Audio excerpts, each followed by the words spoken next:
Good morning everybody. ఈరోజు మీకు నేను ఎంట్రోపీ అనేటటువంటి టాపిక్ గురించి చెప్తాను.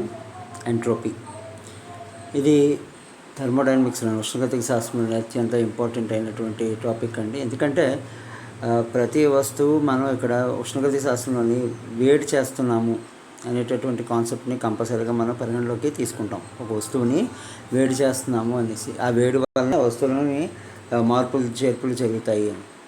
కానీ మనం ఇస్తున్నటువంటి వేడి లేదా హీట్కి ఆ బాడీ ఎక్వైర్ అవుతున్నటువంటి టెంపరేచర్ ఉష్ణోగ్రతకి మధ్య ఉండేటువంటి రేషియోని మనం ఎంట్రోపీగా చెప్తూ ఉంటారు.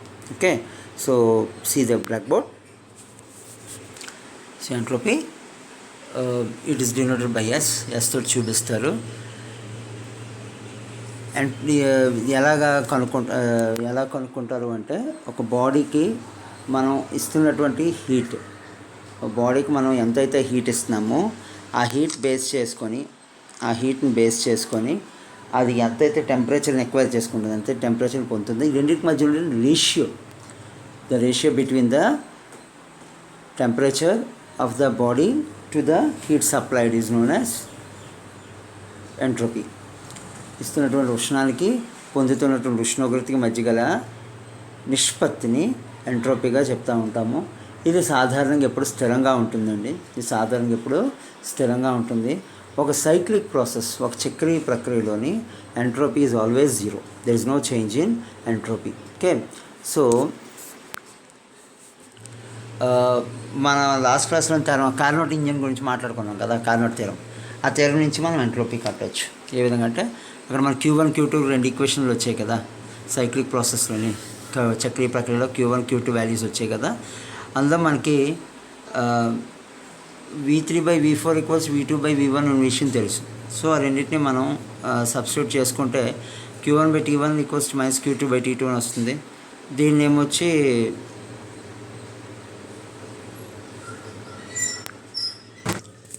సో ఈ ఈక్వేషన్ మనకి ఈ విధంగా వస్తుంది. Q1/T1 = -Q2/T2, లేదా ఈ రెండు కలిపితే ΔQ/T = 0.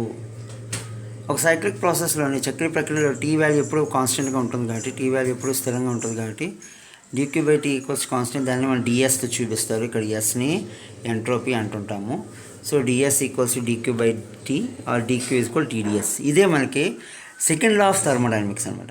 ఉష్ణగతిక శాస్త్రం రెండో నియమం కూడా ఇదే, dQ = TdS. ఒక చక్రీయ ప్రక్రియలోని ఏ బాహ్య ప్రభావం ఏమీ లేకుండా తక్కువ ఉష్ణరాశి కలిగినటువంటి ప్రాంతం నుంచి ఎక్కువ ఉష్ణరాశి కలిగిన ప్రాంతానికి పని చేయించలేము. ఇది సెకండ్ లా చెప్తుంది. Second law of thermodynamics states that we cannot perform any work externally until unless there is no external force acting upon the system to drive the system from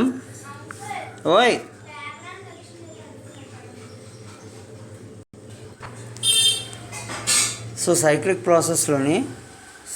ప్రాసెస్లోని మనకి ఎంట్రోపీ ఎప్పుడు కాన్స్టెంట్గా ఉంటుందన్నమాట. అసలు ఈ ఎంట్రోపీ తాలూకా physical significance దేనికి ఉపయోగపడుతుంది అనేటటువంటి చూస్తే, మంచుని నీటి ఆవిరిగా మార్చే ప్రక్రియ, changing of ice into liquid or say water, the entropy changes, దాన్ని ఎక్కువగా ఉపయోగిస్తూ ఉంటారు. And the physical significance deals with radiation, thermal radiation. ఉష్ణ వికిరణంలో కూడా ఈ యొక్క ఎంట్రోపీ మార్పు గురించి మనం ఎక్కువగా మాట్లాడుతూ ఉంటాం.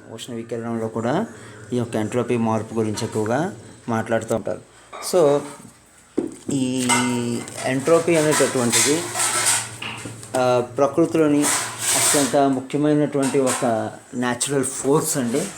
ఎంట్రోపీ అనేది ప్రకృతిలో అత్యంత ముఖ్యమైనటువంటి ఒక తొక్కుడు బండి.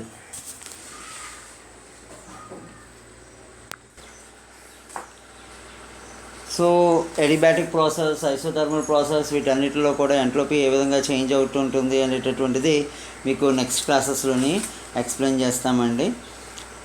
ఈ మామూలుగా మనకి రేషియో ఒక నిష్పత్తి కింద కదా చెప్తున్నాము. ఎంట్రోపీని ఒక నిష్పత్తి కింద కదా చెప్తున్నాము. దేనికి? క్యూకి మరియు టీకి ఉండేటటువంటి రేషియో, క్యూకి టీకి ఉండే నిష్పత్తి కింద ఎంట్రోపీని చెప్తున్నాం. కాబట్టి మనకి ఇక్కడ ఒక చిన్న కాన్సెప్ట్ ఒకటి మనం గమనించాల్సి ఉంటుంది. ఏంటి అంటే ఏ వస్తువు మీద అయినా సరే కొంత హీట్ అనేది ఉంటుంది. మనం బయట నుంచి హీట్ ఇస్తాము, ఈ యొక్క రెండింటి మధ్యన వేరియేషన్ కొద్దిగా ఉంటుంది. నువ్వు ఎంత హీట్ అయితే ఇస్తున్నావో అంత హీటు యూటిలైజ్ అవ్వదు. ఓకే, మరి ఆ ఎక్స్ట్రా అంటే ఆ వేస్టేజ్ అవుతున్నటువంటి హీట్ ఎక్కడికి పోతుంది అనేటటువంటిదే ఈ యొక్క ఎంట్రోపీ తాలూకా మెయిన్ కాన్సెప్ట్ అనమాట. వేస్టేజ్ అవుతున్నటువంటి హీట్ ఎక్కడ పోతుంది అనేటటువంటిదే ఈ యొక్క ఎంట్రోపీ తాలూకా మెయిన్ కాన్సెప్ట్. ఓకే, సో ఈ యొక్క ఎంట్రోపీని ఎడ్డింగ్టన్ అనేట ఆయన మరియు కెల్విన్ వీళ్ళిద్దరూ running down of the universe, దిగజారిపోతున్నటువంటి విశ్వం అని చెప్పేసి పేరు ఉన్నారండి. దానికి మెయిన్ కారణం ఏంటి అంటే సూర్యుడు వంటి నక్షత్రాల నుంచి వస్తున్నటువంటి హీట్ని మన భూమి లాంటి ప్లానెట్స్ అన్నీ తీసుకొని అవి జీవంతో ఉన్నాయి కదా, కంటిన్యూస్గా హీట్ అది రేడియేట్ అవుతూనే ఉంటుంది. కంటిన్యూస్గా హీట్ అనేది రేడియేట్ అవుతూ ఉంటుంది. మరి హీట్ అంతా ఎక్కడికి పోతుంది?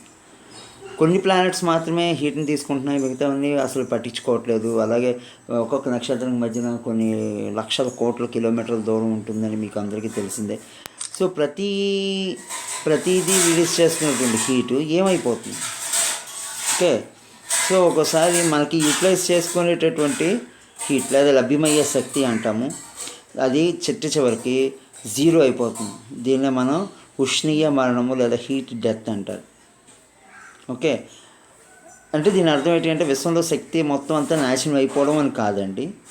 మొత్తం శక్తి అంతా నాశనం అయిపోవడం అని కాదు, శక్తి దొరకట్లేదు, ఎనర్జీ డెఫిషియన్సీ అంటే అర్థం ఏంటంటే మనకి వస్తున్నటువంటి హీట్ గురించి ఏమీ తెలియకపోవడం, అంతే తప్ప పూర్తిగా శక్తి అనేది పోవడం కాదు. Okay, energy deficiency means it only means that we cannot get the basic information about the amount of heat energy released in this universe or amount of heat energy being utilized by the various cosmic particles such as planets, stars, asteroids and so on and so forth. Okay, this is known as energy deficiency. This energy deficiency is also termed as entropy. Okay, and the change in entropy will give a complete detailed explanation of the changes occurred in a body by due which of the heat supplied to the temperature supplied. ఎంట్రోపీలో పెరుగుదల అనేది ఒక వ్యవస్థ యొక్క స్థితిని సరైన సమాచారం విషయంలో మనకి ఇస్తుందన్నమాట. ఇది పూర్తిగా ఆత్మగతమైనటువంటి భావన మాత్రమే. Entropy is not a physical one, it's completely a psychological one. ఎందుకంటే దాన్ని ఓన్లీ జస్ట్ మనం మెజర్ చేయగలం, but we cannot directly feel that one. మనం దాన్ని ఫీల్ అవ్వలేం, ఓన్లీ జస్ట్ మనం మెజర్ చేయగలం అన్నమాట. Okay, this is also nearly has a physical significance by the work force or బలం, పనిచేసే బలం. ప్రతి పదార్థానికి కొంత వర్క్ ఫోర్స్ అనేది ఉంటుంది. ఈ వర్క్ ఫోర్స్ ఏ విధంగా ఉంటుంది, ఎంత ఎక్కువ మొత్తంలో ఉంటుంది అనేటటువంటిది ఆ బాడీ ఎక్వైర్ చేస్తున్నటువంటి హీట్ బట్టి డిపెండెంట్. ఫర్ ఎగ్జాంపుల్ మామూలుగా మీకు గమనించండి, మామూలుగా పొయ్యి మీద పాలు గిన్నె పెట్టేసి దాంట్లో పాలు వేసి మనం వేడి చేస్తున్నప్పుడు కొంతసేపటికి పాలు పొంగుతాయి. ఎంతవరకు పొంగుతాయండి? అందులో ఇంకా పొంగుని కాపాడుకోలేనంత స్టేజ్ వరకు పొంగుతాయి. తర్వాత పాలు మళ్ళీ ఇంకా పొంగే ఛాన్స్ ఉండదు.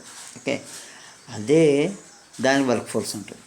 గ్యాస్ సిలిండర్ తీసుకొని పొయ్యి మీద పెట్టాం అనుకోండి, ఏమవుతుంది? కొంతసేపటికి అది బాగా హీట్ ఎక్కి పేలిపోతుంది.